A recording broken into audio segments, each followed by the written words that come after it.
Oke, selamat sahabat semua. Sahabat-sahabat. Siapa yang baca tadi Lut Samwe itu?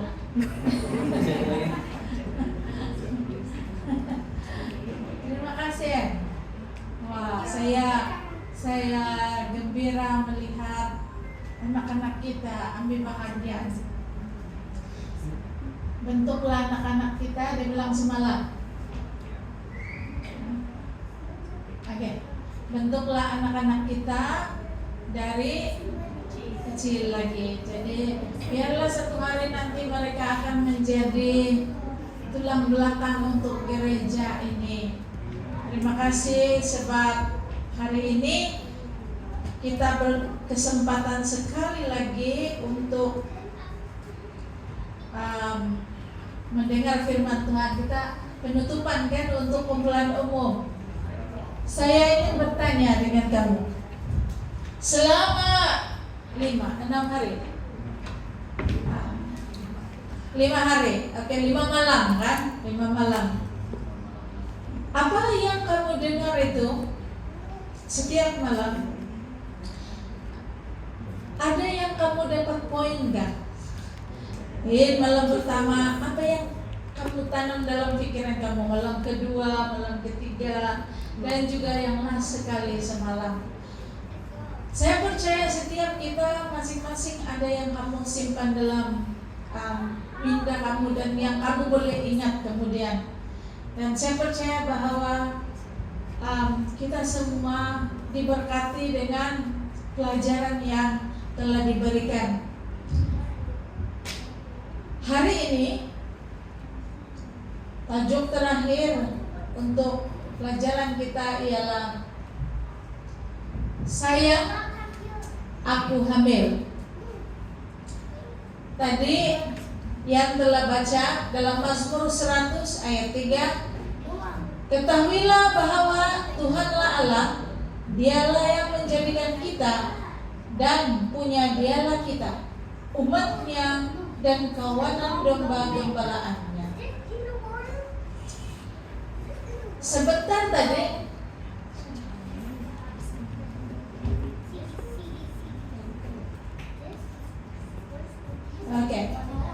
sebentar tadi perkataan yang disebutkan itu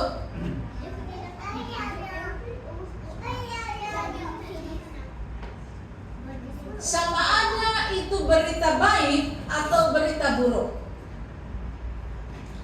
Mungkin bagi pasangan yang sudah berkawin dan sudah lama menanti itu adalah berita baik. Tetapi bagi pasangan yang baru bercinta atau baru berpacaran, pastor kasih tahu saya mengandung, itu berita buruk. Apalagi satu lagi case, yaitu case jenayah pemerkosaan. Walaupun ini saya boleh katakan bahwa bagi pasangan yang sudah lama menunggu adalah satu berita baik, tetapi bagi dua lagi case ini adalah satu berita yang buruk. Bila mana ini berlaku, maka yang pertama sekali pasangan yang baru bercinta disebut sebagai dosa sebelum perkawinan. Dan juga ada kalanya bagi orang kita sebut perzinahan. Selain daripada itu, sudah ada satu dosa, timbul lagi satu dosa, yaitu apabila mereka gugurkan kandungan itu. Melihat kepada hal ini, untuk mengambil keputusan yang sebegitu bukanlah mudah bagi seseorang. Tetapi kalau boleh, jangan lagi ada dosa yang untuk keduanya itu jangan membunuh. Ada juga case-case yang sebegini, yang mana anak itu terus untuk dipelihara, tetapi ia membawa satu berkat yang besar bagi terutama sekali orang yang telah mengalaminya. Namun begitu, pada satu masa dia mengalami juga trauma dalam keadaan begini. Nah, Mari kita pergi kepada perkara kehamilan. Ini untuk ibu-ibu yang sudah kita katakan pasangan yang sudah berkahwin, tetapi bagi mereka yang belum berkahwin ini adalah satu pelajaran. Perkawinan itu diadakan di surga, perkawinan yang pertama. Adam dan Hawa dikawinkan. Dan kita tahu bahwa kehamilan itu adalah satu keajaiban yang Tuhan sudah ciptakan.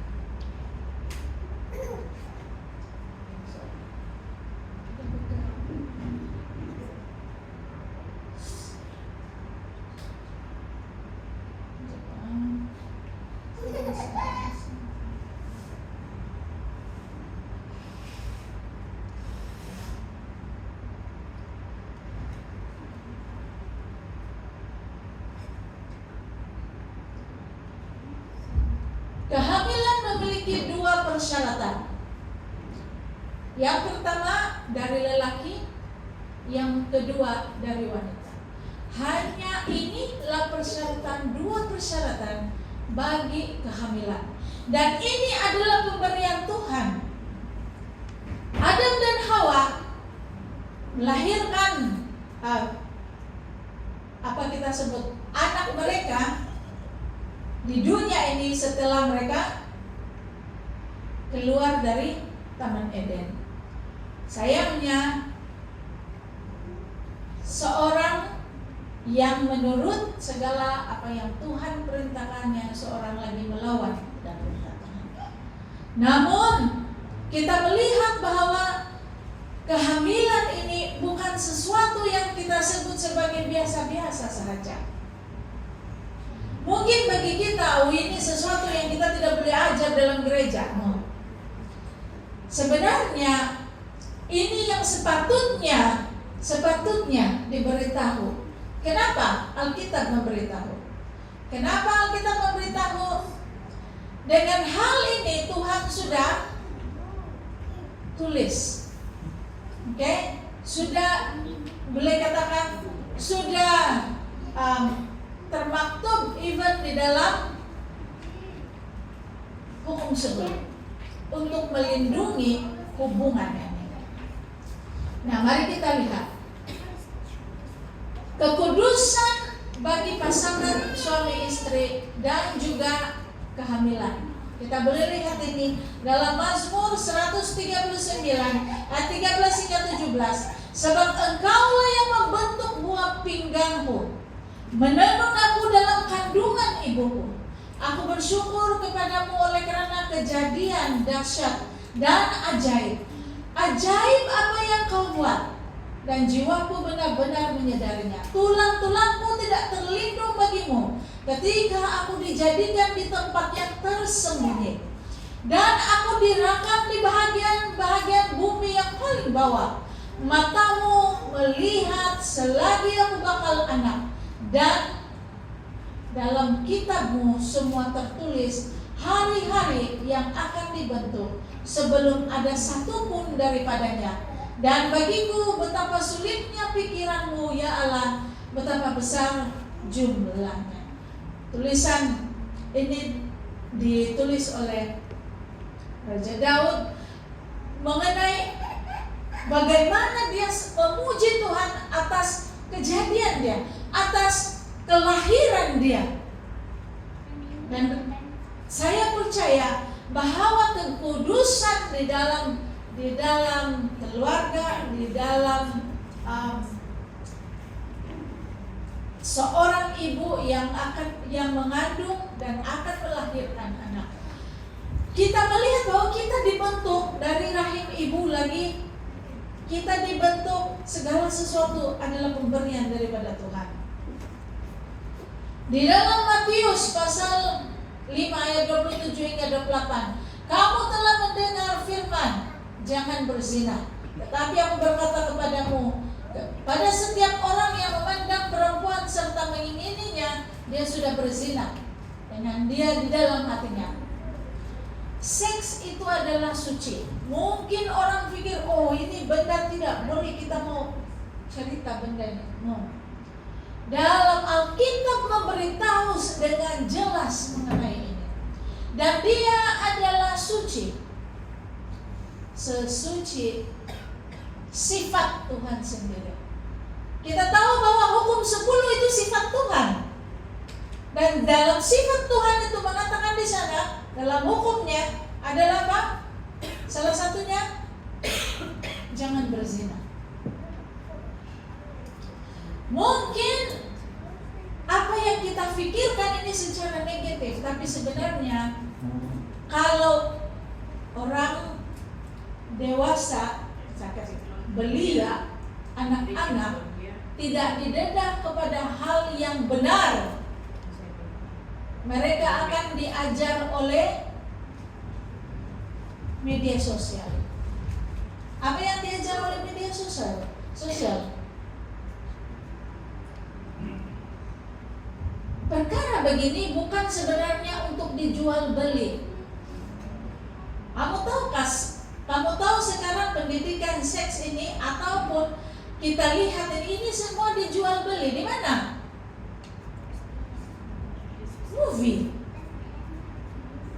Movie yang perkenalkan hal yang tidak baik. Kamu tengok sekarang drama. Sebenarnya perkara yang dosa ini sudah tidak dosa lagi. Orang tengok itu semua, tengok tayangan, tengok rancangan, kata jangan berzina. Tapi bila kita menonton semua wayang begini, membuatkan pemikiran kita mengarah kepada perkara yang tidak betul, itu sebenarnya kita berdosa. Dia kata apa?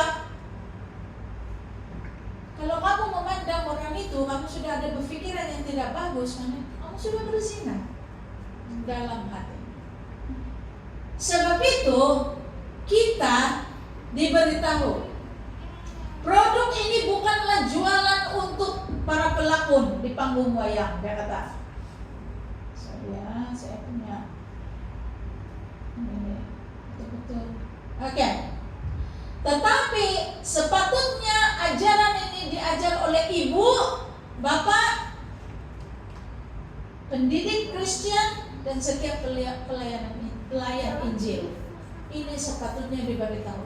Kenapa saya beritahu? Buku kita juga, buku kesehatan. Pasangan bahagia, kalau kamu baca buku pasangan bahagia itu sangat teliti dia beritahu, even mengenai hal mengandung dan juga seks. Diberitahu semua dalam itu. Mungkin ada orang pikir, oh ini tidak boleh sebenarnya. Sebenarnya itulah masa untuk kita mempelajari secara positif mengenai hal ini.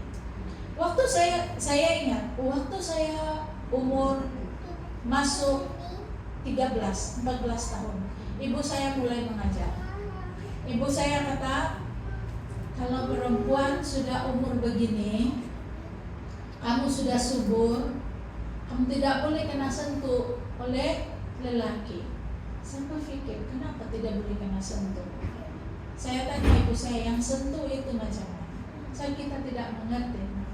Dan ibu saya beritahu, kenapa itu harus diberitahu? Dan ibu saya kata, tidak sama sekali hal begini berlaku kepada orang yang belum berkahwin. Ini hanya untuk orang yang sudah berkahwin saja. Kalau ibu bapak kita tidak ajarkan itu awalnya, maka kita tidak mengerti mengenai hal kesucian. Dan sepatutnya ini diajarkan dan diberitahu, dilarang. Bukan untuk ditonton di televisi, bukan untuk ditonton di kita punya wayang yang kita tengok. Jadi itu menjadi ikut-ikutan bagi anak-anak sekarang, especially movie Korea. Hebat tuh movie Korea itu. Tapi bukan Korea saja. Semua ada satu masa sehingga movie macam Blue Flame itu menjadi satu penyakit di dalam bangsa, di dalam kampung, even dalam kampung. Satu masa lalu saya ingat Television kan dulu tidak banyak, 1-2 saja orang ada television. Tapi ada orang yang buat macam itu pasang untuk apa? Supaya itu jadi hiburan. Dan saya ingat itu tahun 90-an.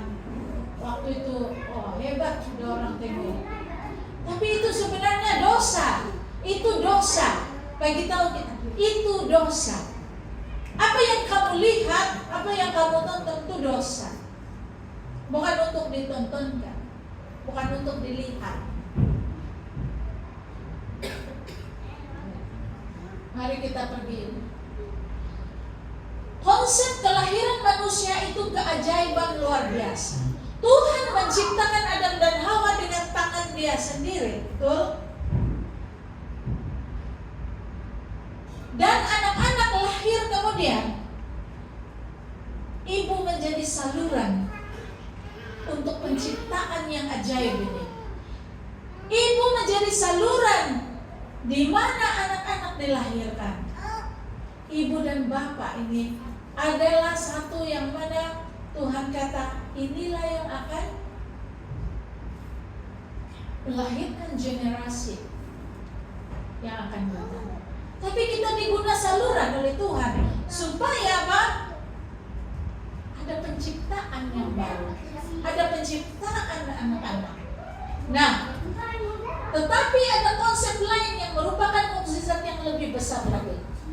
Ada 2, kelahiran secara fisikal dan kelahiran kedua yang bersifat rohani. Ini adalah misteri yang paling besar lagi. Nah, mari kita lihat ini 1 Petrus 1 ayat 23. Karena kamu telah dilahirkan semula, bukan daripada benih yang dapat dibinasakan, tetapi daripada yang tidak mungkin dimusnahkan, melalui firman Allah yang hidup kekal selama-lamanya. Dia kata kamu dilahirkan bukan dari benih yang boleh binasa. Kamu tahu apa maksud benih yang boleh binasa? Kita dalam kelahiran pertama kita boleh mati. Secara fisikal ini kita mati, kita boleh binasa. Tetapi kita dilahirkan untuk kelahiran kedua ini secara rohani, kita akan memperoleh kehidupan. Nah, mari kita lihat aplikasinya. Dalam kelahiran pertama, kita dilahirkan oleh ibu kita.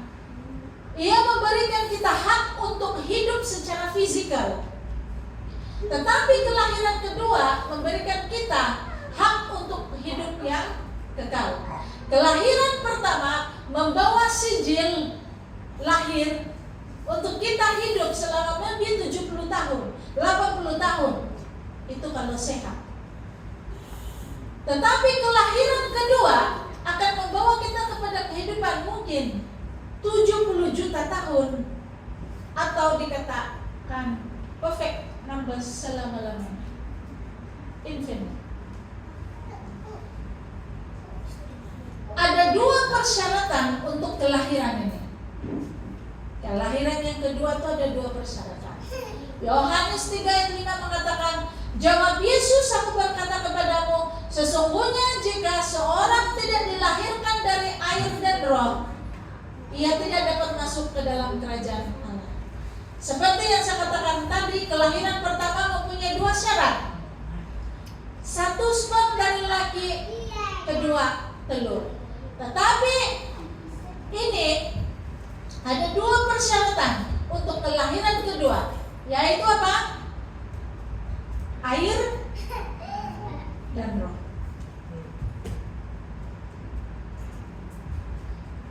Dilahirkan dari air adalah baptisan secara fisikal.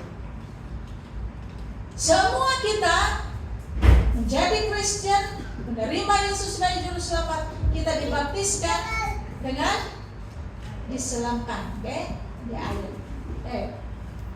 Tetapi baptisan yang disebut sebagai baptisan roh, dilahirkan dari roh, adalah melahirkan pertobatan. Ada orang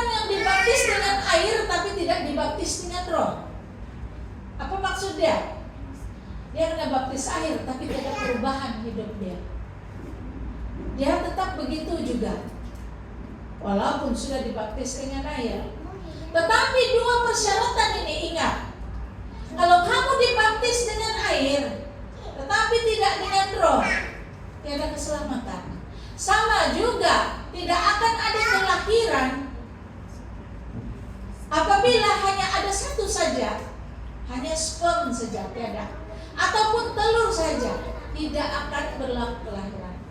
Untuk itu, dua ini akan memberikan kelahiran kepada keselamatan. Yaitu apa? Dibaptis dengan air dan kamu dibaptis dengan roh. Jika tidak ada pertobatan sepenuhnya, even kita sudah dibaptis dengan air, itu tidak akan membawa kita ke dalam kerajaan surga. Yesus mengatakan ini. Nah, ini makna dan metode dia. Di dalam Roma 6 ayat 3 ke 5, atau tidak tahukah kamu bahwa kita semua yang dibaptiskan dalam Kristus telah dibaptiskan dalam kematiannya? Melalui baptisan itu kita dikuburkan dengan dia dan ikut mati bersamanya. Demikian juga sebagaimana Kristus dibangkitkan daripada kematian melalui kemuliaan Allah Bapa, kita juga dapat menikmati kehidupan yang baru. Jika kita telah disatukan dengan Kristus karena kita turut mati bersamanya, maka tentulah kita akan disatukan juga dengannya dalam kebangkitan semuanya. Dia kata apa di sini? Baptisan. Ada calon baptisankah di Balakong? Tidak ada. Yang lain sudah kena baptiskan. Tetapi mungkin ada di antara kamu yang mau dibaptiskan, yang belum dibaptis tapi mau dibaptis. Ini adalah panggilan untuk kita.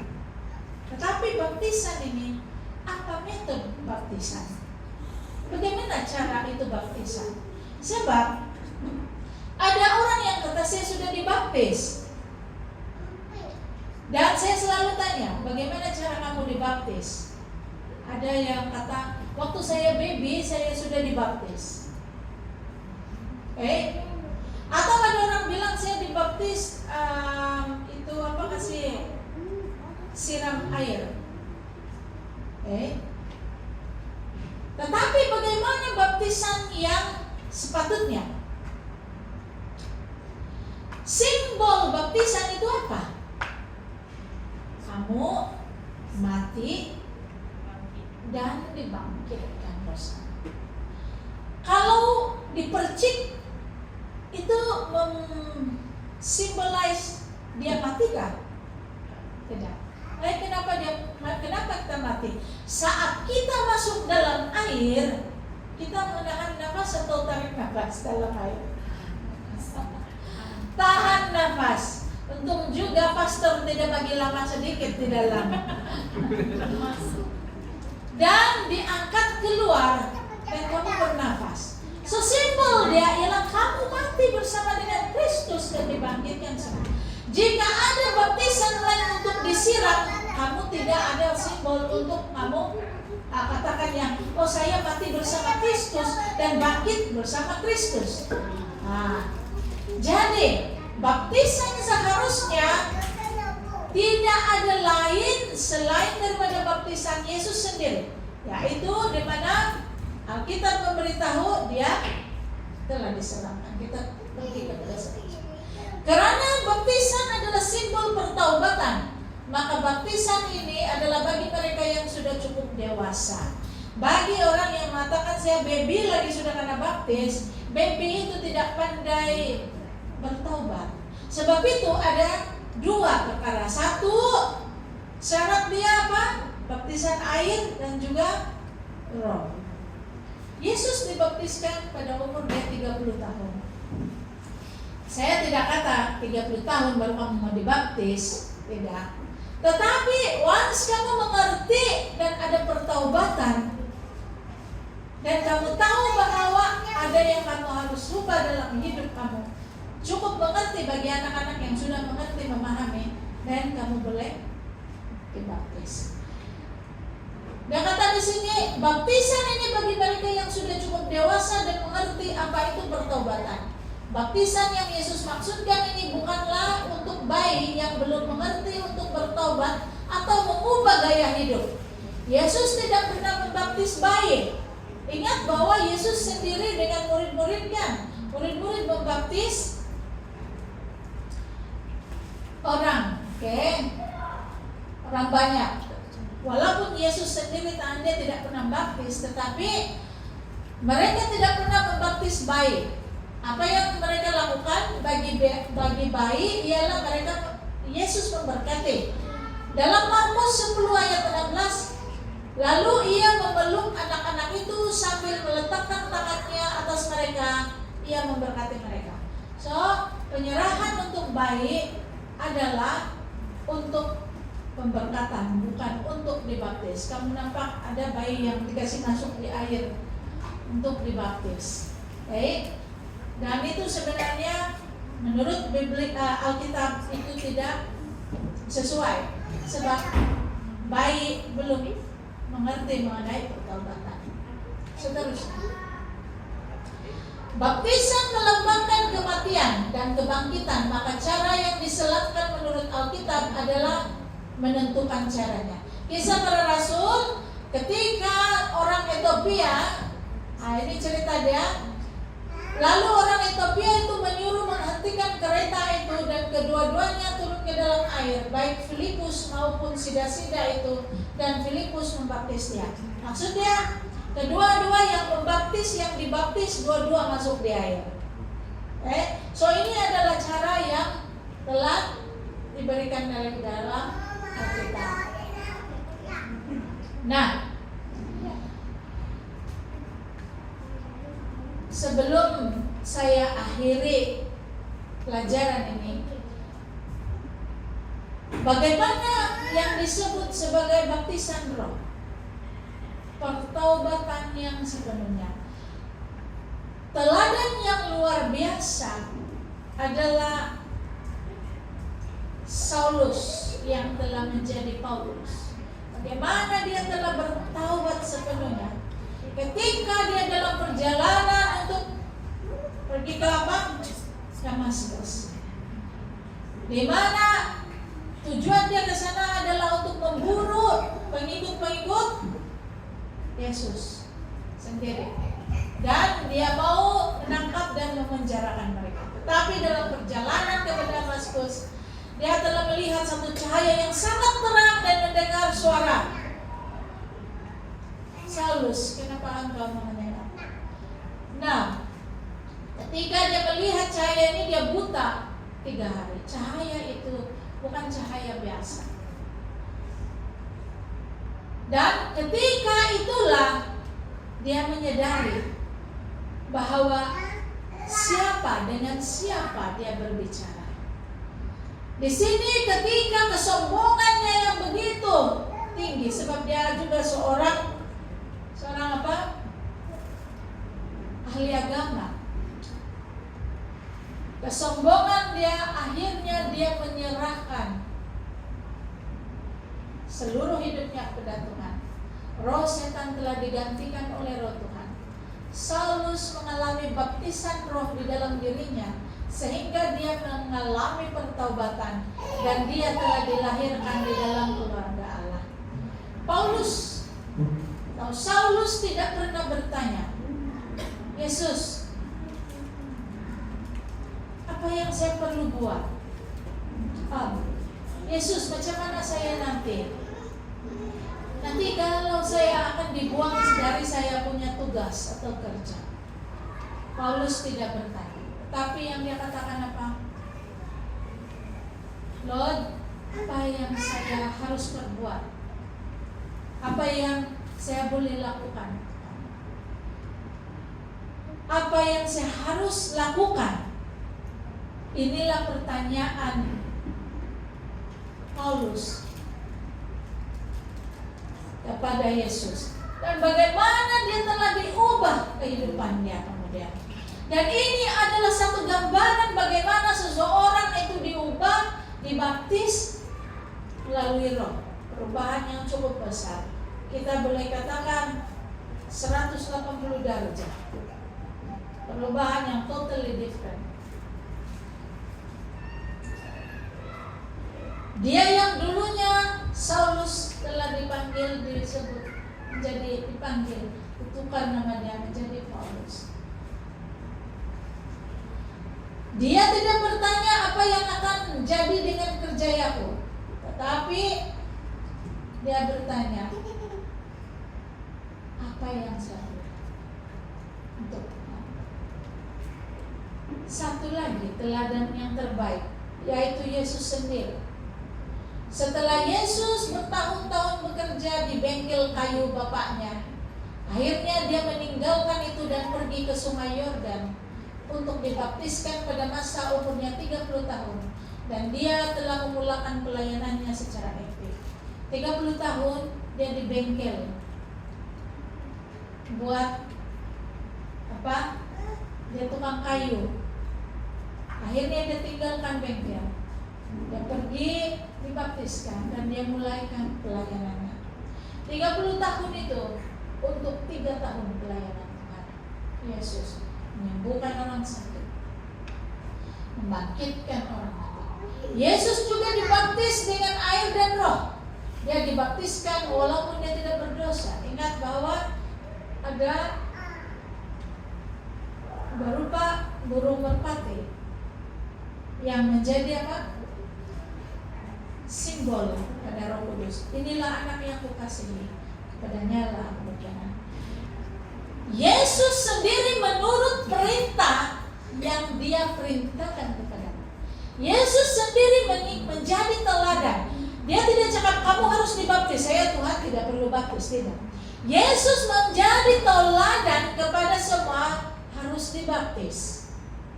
Karena Yesus sendiri tidak berdosa, tetapi dia juga dibaptiskan.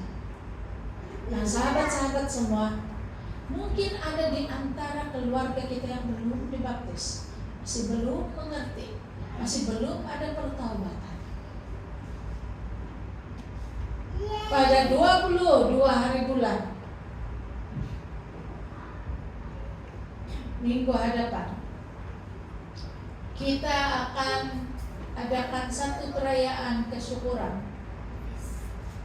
yaitu ketika ini ramai yang akan dibaptiskan.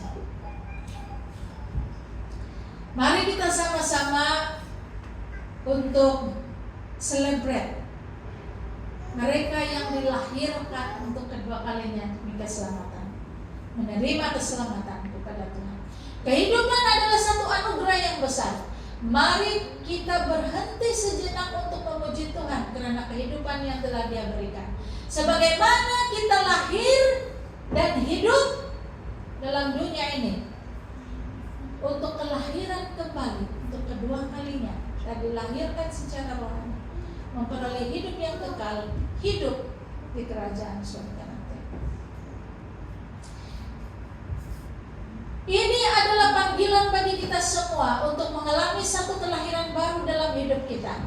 Mintalah dirimu untuk dibaptiskan dengan cara baptisan yang mana baptisan seperti Yesus. Dan ingat bahwa bagi mereka yang sudah dibaptiskan dengan air, inilah masa untuk recommit yourself, untuk buat komitmen kembali. Mungkin kita sudah lama lupa dengan janji kita. Inilah masa untuk kita commit balik self kita. Bukan untuk dibaptiskan di air, tetapi Roh Kudus untuk mengubah setiap perkara yang masih lagi kita susah untuk tinggalkan. Jadi terima kasih kepada kita semua. Inilah penutupan untuk